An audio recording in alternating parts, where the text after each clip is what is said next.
안녕하십니까. 소아청소년과 전문의 표진원입니다. 이번에는 태어나서 만 5세까지를 우리가 영유아기라고 하는데, 이 영유아기의 어린 아이들이 열이 날 때 어떻게 대처하면 좋을 것이냐에 대해서 말씀드리도록 하겠습니다. 열이 날 때 사실은 부모님이 열 나는 애를 방치해서 문제가 되는 경우보다 열 나는 애를 너무 적극적으로 뭘 하려고 해서 문제가 되는 경우가 더 많아요. 그렇기 때문에 열 났을 때 집에서 어떻게 할 것인가에 대한 얘기를 좀 잘 들으시고, 앞으로는 열이 나는 아이에게 이렇게 좀 올바르게 대처를 해 주시기 바랍니다. 일반적으로 열은 아이가 불편하지 않으면 굳이 해열제를 먹일 필요가 없어요. 뭐 38.5도, 39도, 40도가 넘으면 꼭 해열제를 먹어야 된다, 그런 규칙은 없습니다. 해열제라고 하는 것은 꼭 열을 떨어뜨리는 것보다는 열로 인해서 생기는 여러 가지 불편한 증상들을 완화시키는 데 목적이 있기 때문에, 열나면서 애가 잘 자고 있다, 열나는데 애가 잘 먹고 잘 놀고 있다, 그런 애를 굳이 열을 재고 몇 도냐, 39도다, 아이고 큰일 났네, 해열제를 먹여야겠네, 꼭 그러실 필요 없다는 거죠. 아이가 막 너무 보챈다, 막 너무 힘들어한다 할 때 우리가 열을 재서 해열제를 먹이는 거지, 불편하지 않은 경우에는 굳이 해열제를 먹일 필요가 없다는 거죠. 그리고 아이가 이제 어떤 만성 질환이 있는 경우가 아니라면, 어떤 기저질환이 있는 경우가 아니라면 체온이 높아도 크게 아이한테 해가 되거나 위험하지 않다는 걸 꼭 기억해 두시기 바랍니다.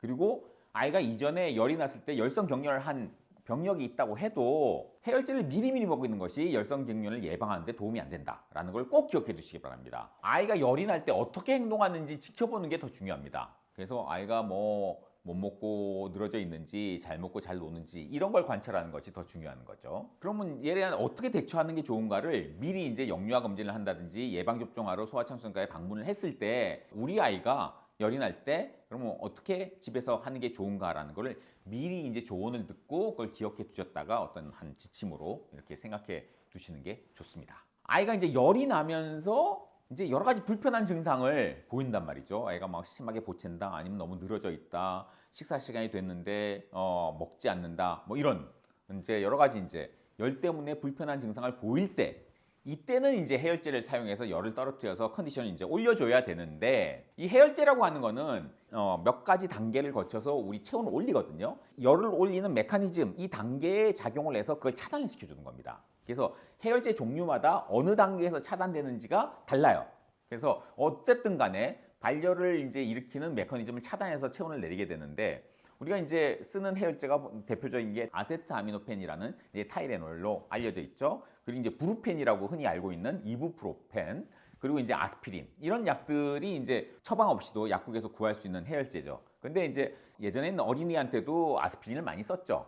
그렇지만 아스피린이 라이 증후군이라고 하는 아주 무서운 병하고 연관이 되어 있다는 게 알려지면서, 이제는 열날 때 아이들한테 아스피린을 쓰는 거는 권하지 않습니다. 학회에서도 그 어떤 병에 의해서 열이 나든 간에 어린이가 열이 날 때 아스피린을 쓰는 거는 권장하지 않습니다. 우리가 3개월 이상이 되면은 이제 부모님이 자체적으로 판단을 해서 이 아세트아미노펜을 투여할 수 있습니다. 그리고 6개월이 넘는 아이들은 이부프로펜을 투여할 수가 있어요. 물론 이제 3개월이 안 된 어린 아이들, 이런 아이들도 필요하면 해열제를 써야 되겠죠. 근데 그런 경우에는 부모님 스스로 판단해서 쓰시면 안 되고, 반드시 병원에서 처방을 받아서 이렇게 쓰셔야 된다는 걸 기억해 두시기 바랍니다. 이 아세트아미노펜은 주로 간독성이 있기 때문에 고용량을 쓰면은 간에 문제를 일으킬 수가 있어요. 그래서 이제 간 쪽에 어떤 병이 있는 아이들은 아세트아미노펜을 쓸 때는 반드시 소아청소년과 의사의 지시에 따라서 쓰셔야 되고, 이부프로펜은 콩팥에 이제 문제를 일으킬 수 있고,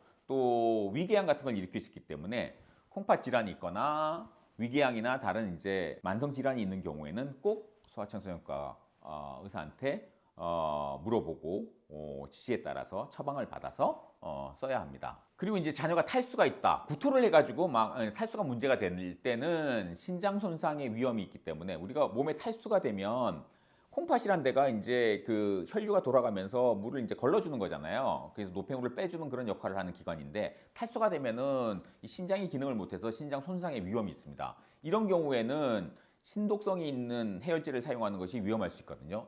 그래서 이런 경우에는 집에서 애가 장염에 걸렸다, 설사를 쫙쫙 한다, 구토를 한다, 먹질 못해서 탈수가 왔다, 이런 경우에는 부모님 판단 하에 브루펜을 쓰시면 안 됩니다. 반드시 소아청소년과 의사의 지시에 따라서 쓰셔야 된다는 걸 기억해 두시기 바랍니다.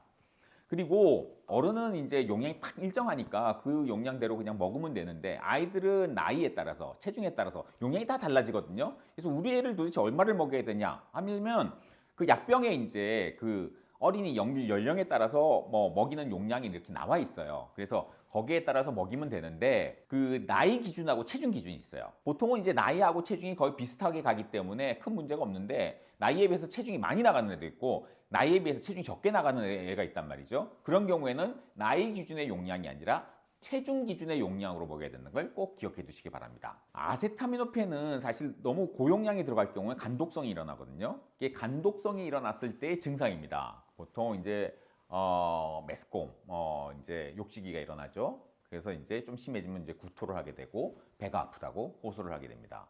그래서 절대로 아세타미노펜은 고용량을 주면 안 돼요. 미국에서 맛있게 만들다 보니까 애들이 막 그냥 한 병을 그냥 벌컥 마시는 경우도 있어요. 그런 식으로 해서 아세타미노펜으로 인한 독성 간염이 생기는 경우가 꽤 발생을 해요. 그래서 고용량이 들어가지 않도록 잘 관리를 하셔야 됩니다. 이제 시럽제 같은 경우에는 시럽제는 그 용량을 정확하게 측정을 해야 되는데 사실 주사기로 이렇게 해서 정확한 용량을 주는 게 제일 좋은데 집에 이제 주사기가 없는 경우도 있잖아요. 그런 경우에는 대개 이제 시럽제를 살 때 스푼이 같이 아니면 이제 다른 이제 용량을 측정할 수 있는 용기가 같이 제공이 돼요. 그 용량대로 해야지 집에 있는 뭐 티스푼이라든지 뭐 아니면 테이블 스푼 같은 거로 이렇게 대충 용량을 재서 먹이면 안 된다는 거를 꼭 기억해 두셔야 됩니다. 그리고 종합감기약 같은 걸 이제 많이 먹이잖아요. 보통 이제 병원에 오시기 전에 어떤 뭐 감기 증상을 보이면 종합감기약을 많이 먹이는데 이 종합감기약에 해열제가 들어가 있는 경우가 많이 있어요. 해열제를 종합감기약에 넣는 이유는 해열제가 이제 열을 떨어뜨리는 효과뿐만 아니라 뭐 다른 이제 컨디션을 올리는 그런 이제 여러 가지 작용들을 하기 때문에 이 종합감기약에 해열제가 소량 들어가 있는 경우가 있단 말이죠. 근데 그걸 생각을 안 하고 종합감기약을 먼저 먹이고 열이 올라가면 또 해열제를 먹이고 이러다 보면 사실은 해열제가 중복이 돼서 고용량이 들어갈 수가 있습니다. 그래서 종합감기약을 여러 종류를 같이 먹인다든지 아니면 종합감기약과 해열제를 같이 먹인다든지 하는 거는 피하는 게 좋습니다. 그리고 이제 교차 복용. 우리나라 부모님들이 어디서 얘기를 들으셨는지 교차 복용을 하시는 분들이 많아요. 타이레놀과 브루펜을 번갈아 투여를 해야 부작용도 적어지고 또 효과도 더 좋다. 이렇게 생각하시는 분들이 많아요. 근데 이렇다 보면은 어떤 또 문제가 생기냐면 헷갈려요. 내가 처음에 먹였던 해열제가 타이레놀이었나? 브루펜이었나? 헷갈려서 브루펜을 먹였다고 생각해서 타이레놀을 또 먹이고 교차로 복용했다고 부모님은 생각하고 먹였지만 실제로는 같은 약을 이렇게 계속 주는 경우가 있어요. 그런 경우는 이제 하루에 먹여야 될 용량을 초과하는 경우도 있습니다. 그래서 그렇게 헷갈릴 수도 있고 그리고 이렇게 교차 복용을 한다고 해서 효과가 더 좋은 것도 아니고 부작용을 더 막을 수 있는 것도 아닙니다. 그래서 굳이 이렇게 막 꼭 교차를 해서 먹이려고 하실 필요가 없다. 라는 걸 꼭 기억해 두시고 고열이라서 해열제를 쓰는 게 아니라 열에 수반되는 이런 여러 가지 불편한 증상이 있을 때 해열제를 쓰는 거다라는 거를 다시 한번 강조드립니다. 그래서 이 브루펜이든 타이레놀이든 이런 해열제들은 열을 낮추게 하고 컨디션을 좀 올려주죠. 이제 열이 없을 때도 이제 불편한 증상이 있으면 사용할 수가 있어요. 하지만 이제 어떤 복용 일정을 변경을 하거나 다른 감기약과 이런 이제 해열제를 같이 써야 될 경우에는 반드시 소아청소년과 의사의 지시에 따라서 아니면은 항상 상의를 한 후에 복용을 시켜야 된다는 걸 기억해 두시기 바랍니다. 그리고 종합감기약 중에서는 만 6세 미만의 아이들한테 심각한 부작용 때문에 쓰면 안 되는 성분들이 있어요. 그래서 보통 이제 그게 6세 이상인 경우에 먹이라고 이렇게 나오는 종합감기약인데 이걸 잘 모르시고 그냥 종합감기약이니까 6세가 안 된 어린아이들한테도 큰애들한테 한 알 먹이니까 얘는 이제 반 알만 먹일까 하고 쪼개서 이제 먹이고 하시는 분들이 있는데 절대로 그렇게 하시면 안 됩니다. 6세 미만의 아이들한테 들어가면 안 되는 성분들이 들어간 종합감기약이 있기 때문에 부모님이 자체적인 판단 하에서 그냥 먹이시면 안 된다는 거. 특히나 이제 코데인 같은 성분이 이제 마약성 진해제인데 기침약의 효과가 좋아요. 효과가 좋은 약인데 어린아이들한테 쓰면 부작용이 많기 때문에 이런 성분이 들어가 있는 종합감기약은 6세 미만의 어린아이들한테는 쓰면 안 된다는 거. 사실은 6세가 안 된 아이들은 집에서 그냥 종합감기약을 먹이는 것보다는 어떤 이제 열이 나거나 감기 증상이 있을 때는 바로바로 소아청소년과에 내원을 해서 진료를 받는 것이 좋습니다. 그래서 이제 애가 열이 날 때 일반적으로 이제 대처를 하는 거는 애가 열 나고 추워한다고 해서 방안 온도를 너무 높인다든지 아니면은 뭐 전기장판을 깔고 이불을 막 덮어준다든지 그렇게 하시면 안 됩니다. 그럼 열이 확 올라갈 수 있기 때문에 아이가 열이 날 때는 오히려 좀 시원하게 유지를 해주고 옷을 막 껴입는 게 아니라 옷은 그냥 가볍게 입혀주시는 게 좋습니다. 그리고 열 날 때는 평소보다 수분 발산이 많아져요.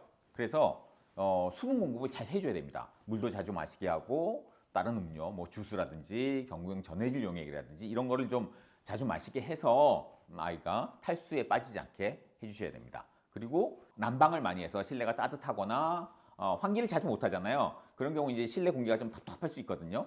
그런 경우에는 환기를 자주 해서 실내 공기를 좀 이렇게 쾌적하게 유지시켜주는 것이 중요합니다. 그리고 아이가 열이 날 때 방에만 있게 하거나 뭐 침대에 그냥 누워 있게 하거나 그럴 필요는 없어요. 그냥 일어나서 뭐 집안 곳곳을 이렇게 돌아다니거나 일상적인 활동을 하는 것은 큰 문제 없습니다. 그냥 활동을 하게 해 주시지만 너무 과격하게 뭐 뛰어논다든지 과격한 운동을 하게 하면 안 됩니다. 그래야 우리가 체력을 남겨서 병과 싸우는데 도움이 되게 할 수 있기 때문에 심하게 이제 운동을 하거나 심하게 이제 뛰어놀게만 하지 않게 하시고 일상적인 그냥 활동은 하게 하셔도 된다는 거죠.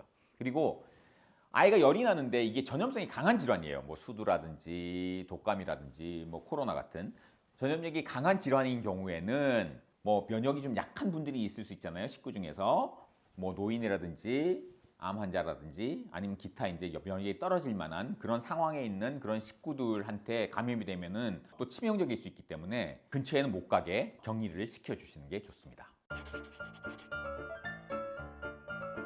자, 우리가 흔히 쓰는 해열제의 용량에 대해서 말씀을 드리도록 하겠습니다. 먼저 아세타미노펜, 타이레놀이죠. 타이레놀은 4시간이 지난 다음엔 또 먹일 수 있는데 24시간 동안 5번까지만 허용이 됩니다. 24시간 안에 5번을 넘게 그렇게 복용을 시키면 안 됩니다. 그러면 이제 타이레놀의 부작용인 간 독성이 나타날 수 있기 때문에 5번까지만 허용이 될 수 있다.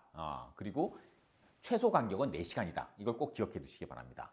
그리고 이 용량을 잴 때는 가정용 티스푼을 쓰시면 안 되고 밀리미터 단위까지 측정할 수 있는 주사기나 아니면 다른 용기를 쓰셔야 됩니다. 그리고 그 먹이기 전에 반드시 이 약에 쓰여 있는 사용 복용 방법을 잘 읽어보시고 쓰셔야 됩니다.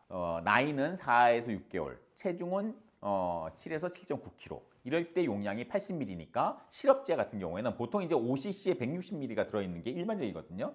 이런 시럽제를 먹일 때는 2.5cc를 먹이게 되죠. 그리고 이제 7에서 23개월 같은 경우에는 보통 체중이 8에서 11.9kg고 용량은 3.5cc. 또 만 2세에서 3세 사이는 체중이 보통 12에서 15.9kg니까 용량이 5cc 정도 되는 거고 만 4세에서 6세 사이 같은 경우에는 16에서 22.9kg 정도 되니까 7.5cc를 먹이는 게 일반적입니다. 근데 만약에 우리 애가 18개월인데 체중은 뭐 14kg예요. 그러면은 이걸 3.5cc를 먹여야 되는지 5cc를 먹여야 되는지 헷갈릴 수 있겠죠? 그런 경우라면 체중 기준으로 따져서 5cc를 먹이시면 됩니다. 3.5cc를 먹여가지고는 크게 효과를 볼 수가 없어요. 그리고 예를 들어서 12개월인데 체중은 7kg일 수 있잖아요. 그런 경우에도 이 용량 3.5cc를 먹이는 게 아니고 2.5cc를 먹이는 겁니다. 그래서 나이는 여기에 해당되지만 체중은 벗어나는 경우에는 체중 기준으로 용량을 먹이시는 것이 더 정확하게 먹일 수 있다라는 거죠. 그리고 이제 브루펜으로 알려져 있는 이부프로펜 같은 경우에는 복용 간격은 6시간에서 8시간